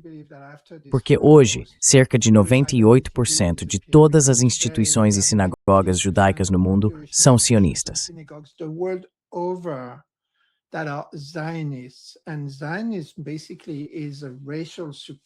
E o sionismo basicamente é uma ideologia racista, supremacista e genocida. Na minha visão, não tem como superar isso. E a desumanidade de pedir, ou até sonhar, que os palestinos agora vivam em paz com pessoas que, se você olhar as pesquisas de opinião dentro da entidade sionista, tem apoiado com entusiasmo da esquerda até a direita a sua exterminação, é a coisa mais desumana que eu consigo imaginar. E qualquer pessoa branca defender isso me parece um insulto absoluto à humanidade. Então, sinceramente, eu me afastaria disso e diria, esse não é o meu problema. It's not my problem. I think Jewish identity will not survive this, but eu acho que a identidade judaica não vai sobreviver a isso. Mas neste momento, eu não chamaria uma pessoa judia de vítima do sionismo, porque isso seria quase um insulto às verdadeiras... Aliás, para mim, é um insulto às verdadeiras vítimas do sionismo. Então, sabe... Os últimos 2 anos tornaram impossível manter aquela posição de simplesmente deixar os palestinos fazerem o que quiserem. Mas a verdade é que muito disso, na minha visão, e eu encerro com isso, é uma forma de proteção branca. Tipo, eu volto ao exemplo da gloriosa luta argelina contra a colonização feita pelo meu próprio povo, os franceses, que eu considero os colonizadores mais depravados de todos. I think we are the most depraved colonizers ever. I mean, they killed in their colonization. Quer dizer, eles mataram, na colonização da Argélia, pelo menos 1,5 milhão de pessoas. Depois, mais 1,5 milhão durante a Guerra de Libertação. E entre esses períodos, mais 3 milhões ao longo de 132 anos de ocupação. Ou seja, a gente foi realmente genocida, escondendo tudo isso atrás do nosso papo de liberdade, igualdade e fraternidade. O que aconteceu foi o seguinte: no dia da libertação, literalmente, os argelinos se voltaram para aqueles que tinham apoiado com entusiasmo o extermínio deles e disseram: tá bom, vocês vão ficar e construir uma Argélia independente com a gente? E literalmente, 98% dos colonos franceses responderam: com vocês, como iguais. Tá maluco? A gente prefere ser igual a cachorro. E voltaram para a França. Então, sabe, o fato de a gente ainda ter esses debates é muito estranho, porque, na verdade, a sociedade é tão profundamente racista que nunca aceitaria isso.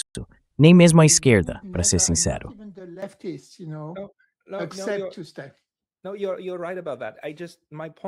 Não, você está certo sobre isso.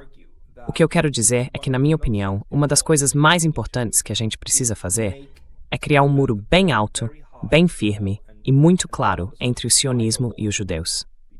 Esses dois conceitos não são a mesma coisa. Na verdade, os sionistas tentam fazer parecer que são iguais, porque isso serve muito aos interesses deles, mas são coisas bem diferentes. E eu jamais diria que os palestinos deveriam viver junto com os sionistas. Não. Os sionistas são aqueles que, quando a situação aperta, quando a Palestina recuperar a Palestina e tiverem a escolha, vocês querem viver aqui conosco como iguais ou não? São os que vão sair imediatamente. Vão embora para os Estados Unidos, para a Polônia, para onde quer que tenham vindo, para a Rússia. Eles vão embora. Eles vão sair.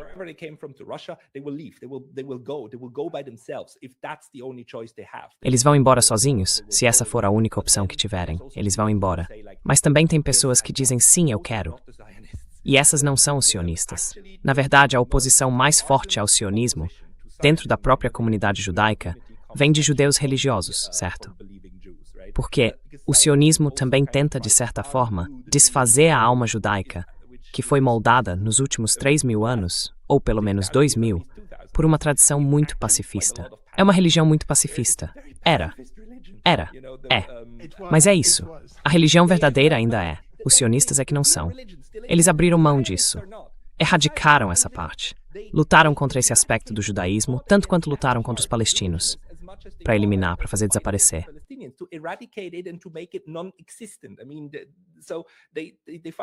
Quer dizer, então eles lutam contra os dois lados. E o meu ponto é que, neste momento, existem pessoas, judeus em Israel, que fazem parte desse grupo. E esse grupo é pequeno, mas existe. Por isso eu não diria categoricamente.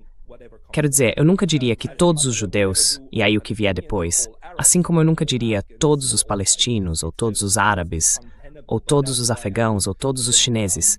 Isso simplesmente não sustenta, mas é por isso que Bom, é assim que eu qualificaria essa afirmação. Mas eu concordo com você. Quando usamos o termo sionista, e falamos das pessoas que seguem essa ideologia política, essa ideologia racista e genocida do sionismo, essas pessoas são totalmente 100% incompatíveis com o estado moral do jeito que ele deveria ser.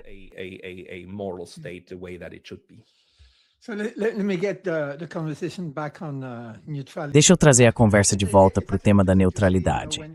É interessante perceber que quando as coisas esquentam de verdade e tudo parece, pelo menos para mim, muito preto no branco, manter uma postura neutra é algo bem difícil e, ao mesmo tempo, muito digno. Agora, eu queria levar a conversa para como você enxerga o papel da neutralidade nesse mundo multipolar, que eu acho nós dois esperamos que esteja surgindo, ou algo nesse sentido. Porque, de novo, eu entendo o valor disso. Enquanto a gente fala, eu fico pensando na China como uma potência que adota uma posição neutra.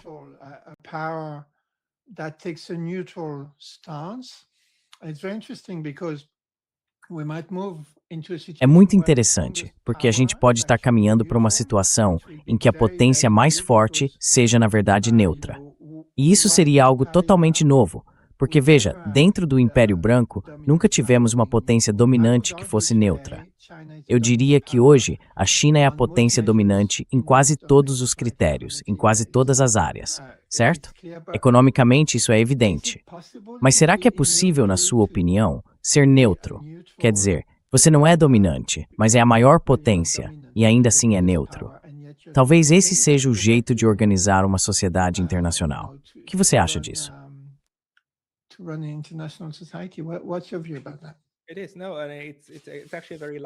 É sim. Na verdade, é um resultado bem provável. E sabe, isso já aconteceu antes. Os 2 livros mais importantes para ler sobre esse assunto são History of Neutrality, do Stephen Neff, publicado no ano 2000, Stephen Neff, NEFF. E o segundo que eu recomendo muito é An Age of Neutrals, da Marty Abenhuis. A Marty Abenhuis usa muitos casos históricos. Marty, o quê? Marty Abenhuis, A-B-B-N-H-U-S, Abenhuis. Ela é bom, originalmente o nome vem da Holanda, mas ela é uma historiadora neozelandesa. E toda a tese dela, e como é mesmo o nome do livro? Uma Era de Neutros. Certo, de 1815 até 1914, mais ou menos. Ela defende, de forma bem convincente, que sem a neutralidade, todo o sistema de equilíbrio de poder do século XIX não teria funcionado. E não é que os países tenham escolhido isso, sabe, de forma planejada. Foi algo que surgiu, mais ou menos, do próprio equilíbrio de poder. E veja, a neutralidade nunca é algo permanente. Não é algo para sempre. Não é uma decisão que um país toma hoje e que vai continuar valendo daqui a 1000 anos.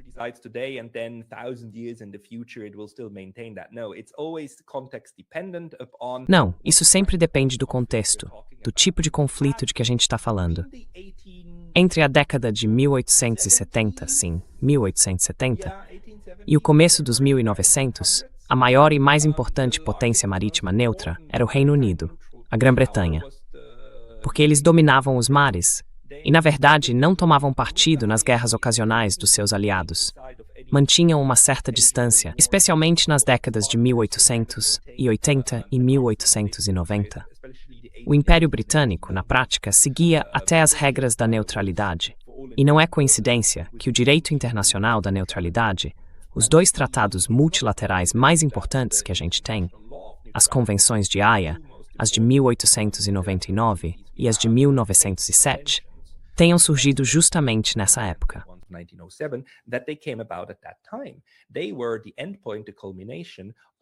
Eles foram o ponto final, o resultado de pelo menos 2 séculos de desenvolvimento da neutralidade, em que as grandes potências negociavam entre si, e em que, de vez em quando, uma delas se mantinha neutra, enquanto as outras estavam em guerra. E, de fato, havia um interesse comum em definir claramente o que isso significava. É por isso que as Convenções de Haia tratam desse tema. Elas não foram feitas para pequenos países neutros, como a Suíça ou a Bélgica, mas sim para as grandes potências. E a outra potência neutra muito importante do século XIX foi os Estados Unidos. O país tinha uma política oficial de neutralidade desde 1793, quando George Washington a declarou durante a Guerra da França contra a Grã-Bretanha. A postura era basicamente, calma, não vamos nos empolgar, vamos ficar de fora disso.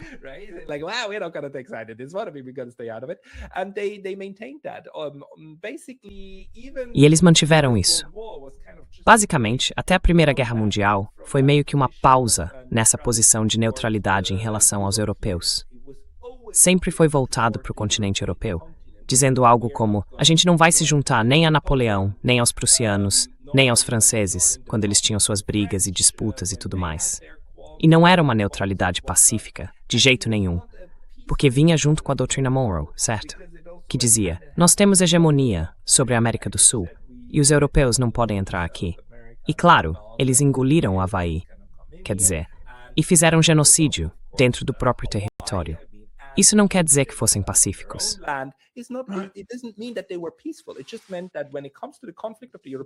Isso significava simplesmente que, nos conflitos entre os europeus, os americanos tomaram uma decisão consciente, uma decisão política, de manter a neutralidade. E isso sempre esteve voltado para certos tipos de conflito. Mas foi algo muito importante, Porque se eles não tivessem feito isso, a história do mundo teria se desenvolvido de outra forma. Se os americanos tivessem entrado nas guerras napoleônicas, as coisas poderiam ter sido diferentes. Se tivessem participado da Guerra Franco-Prussiana, lá na década de 1870, também poderia ter sido diferente, certo? E se não tivessem entrado na Primeira Guerra Mundial, o resultado teria sido outro. Não estou dizendo que seria melhor, só que seria diferente. É por isso que eu insisto. A neutralidade por si só não é nem boa nem ruim. É um fato. E esse fato influencia o modo como o sistema evolui a partir daí.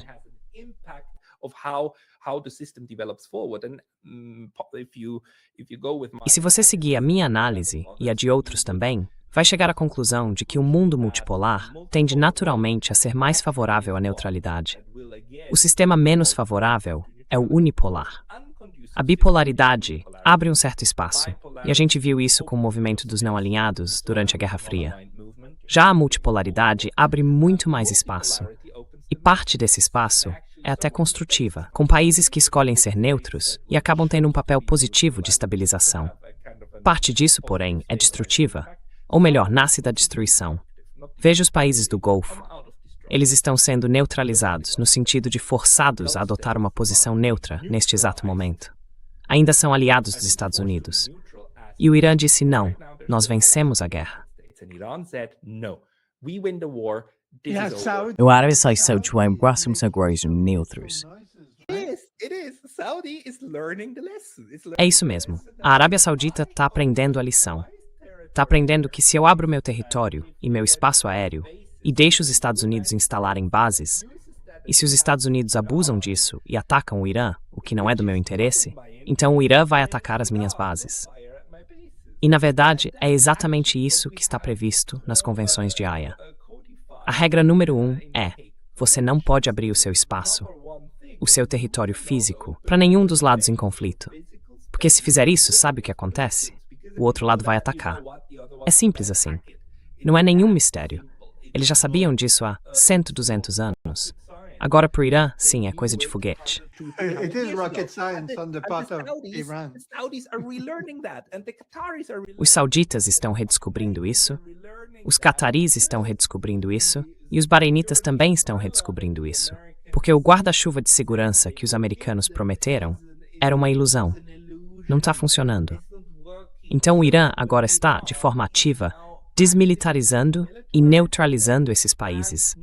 Não no sentido de erradicá-los, nem no sentido de cometer um genocídio, porque se quisessem fazer isso, bastaria atacar as usinas de dessalinização. Não é esse o objetivo. Não é isso que os iranianos querem. Eles só querem garantir que nenhuma ameaça venha desses territórios.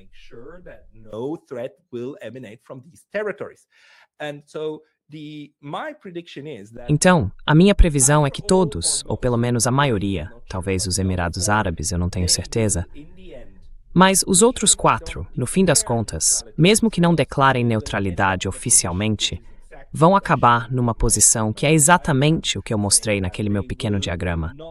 Eles não terão mais uma aliança militar com os Estados Unidos.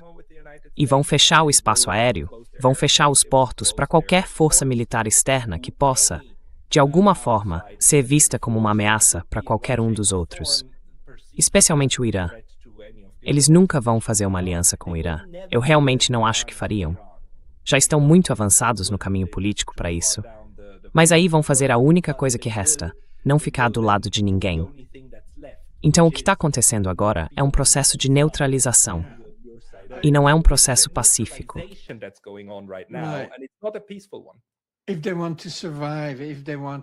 Se eles querem sobreviver, se eles querem, sabe, que aquelas fronteiras artificiais do acordo Sykes-Picot ainda existam no fim desse conflito, essa provavelmente é a última e melhor esperança deles.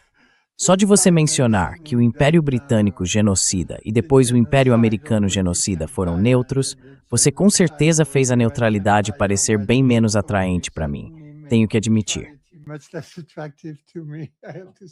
Não. Normalidade de with a step band da Gwyn. Isso é simplesmente um fato da vida internacional. Parte disso pode ser boa, parte pode ser ruim.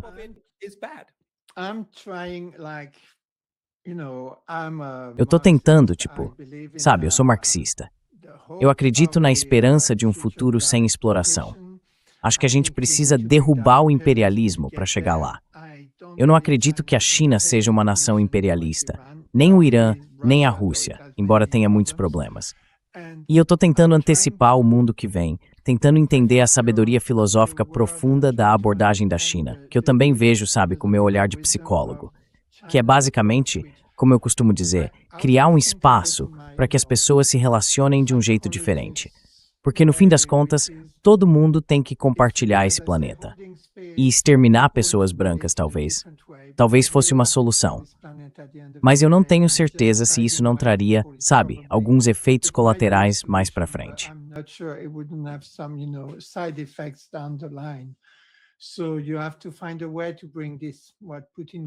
Então é preciso encontrar uma forma de trazer de volta esse grupo que o Putin chama de bilhão dourado para o convívio da humanidade e, sabe, tirar deles essa ilusão de que todo conflito se resolve com genocídio, certo?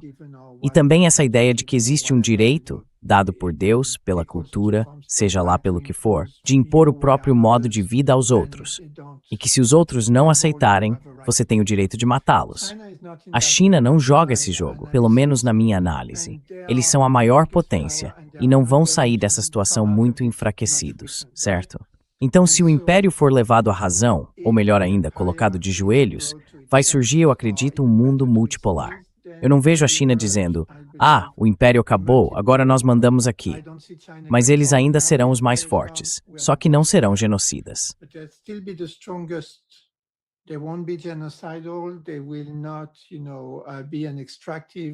Eles não vão ser, sabe, uma potência imperialista exploradora. Não mostraram nenhum sinal disso. Também não vão entrar em guerra com os vizinhos ou com outros países. Então, na minha compreensão da definição, eles seriam neutros, certo? Eu sou bem novo nesse assunto, então confio mais no seu julgamento. Mas seria um novo tipo de neutralidade, em que eles talvez possam ter um papel positivo nos conflitos que são inevitáveis, entre pessoas, entre grupos, entre, enfim, nações, até civilizações às vezes. Então você vê um caminho possível nesse mundo multipolar que está surgindo. Eu espero que não seja uma multipolaridade de genocidas, mas talvez uma multipolaridade de como é que chamam um futuro comum para a humanidade. Uma prosperidade compartilhada para todos. E se for assim, como você enxerga isso? A gente pode encerrar por aqui, talvez.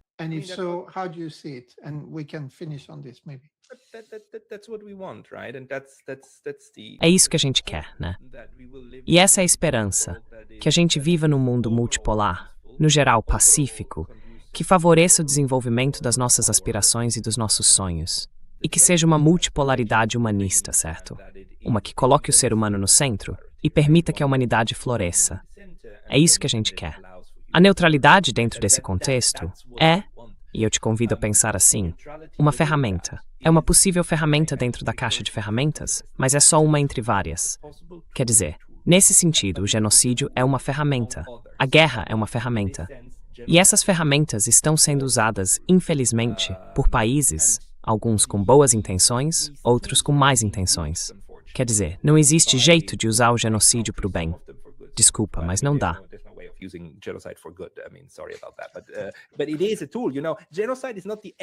Mas é uma ferramenta. Sabe, o genocídio não é um fim em si mesmo. O genocídio foi o que os Estados Unidos usaram para eliminar as pessoas que não queriam no continente norte-americano. Usaram isso como uma ferramenta, certo? Uma forma de implementação. Então, o problema é o império, é o impulso imperial desses estados. E o fato de que eles também usam ferramentas como a neutralidade, a diplomacia ou as negociações para chegar a esse objetivo. O problema não é a ferramenta, entende? A gente não iria querer eliminar as facas da sociedade só porque alguém usa uma faca para matar outra pessoa. Quer dizer, a gente usa facas para muita coisa, para coisas muito, muito importantes, incluindo, claro, cirurgias e tudo mais, para salvar vidas, certo?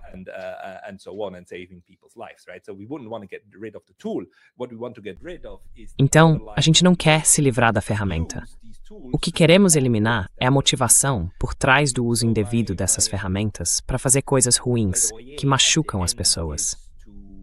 O meu apelo, no fim das contas, é que a gente olhe para a neutralidade como um fato da vida social.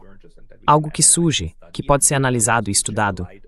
Isso nos ajuda a entender melhor a política de terceiros em relação aos conflitos. E por outro lado, como uma ferramenta que, se for usada do jeito certo e com sabedoria, pode nos levar a um futuro mais humanista, em que todos possam ter uma vida boa. E não só aquele bilhão dourado que vem fazendo isso com violência e motivações muito, muito sombrias nos últimos 500 anos.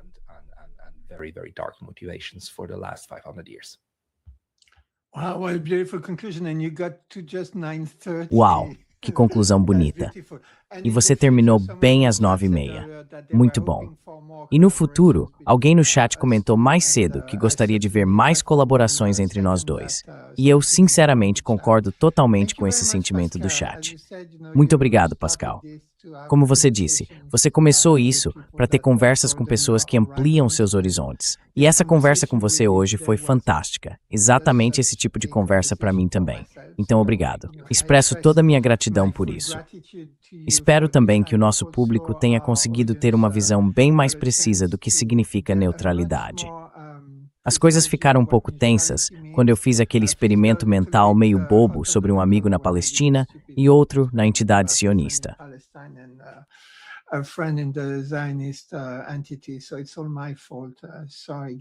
Então a culpa é toda minha. Desculpa, pessoal, se eu acabei começando uma briga no chat, mas felizmente a gente conseguiu manter as coisas civilizadas aqui em cima. Muito obrigado, Pascal Lotas. Bom, acho que muitos dos nossos espectadores já conhecem o Neutrality Studies, mas por favor, acessem o Neutrality Studies, assinem o Substack do Pascal e o nosso também, porque o Pascal foi banido do YouTube. A gente também foi banido do YouTube e só conseguiu voltar por meio do canal da Indica. Mas, na verdade, o Reef ainda continua banido do YouTube. E bom, a gente não teve, né, o Jeff Sachs escrevendo pro YouTube para pedir pra gente ser desbanido.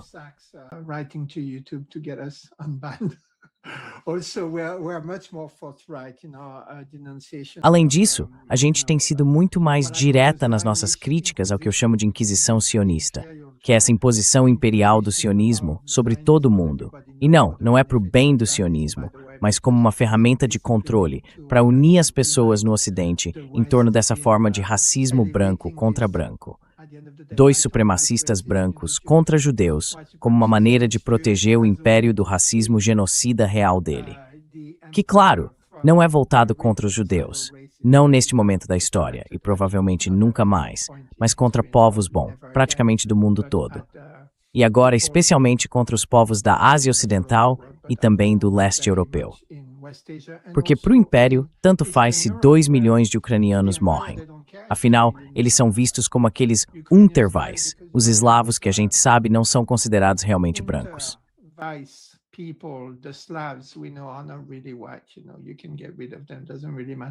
Sabe, você pode simplesmente se livrar deles.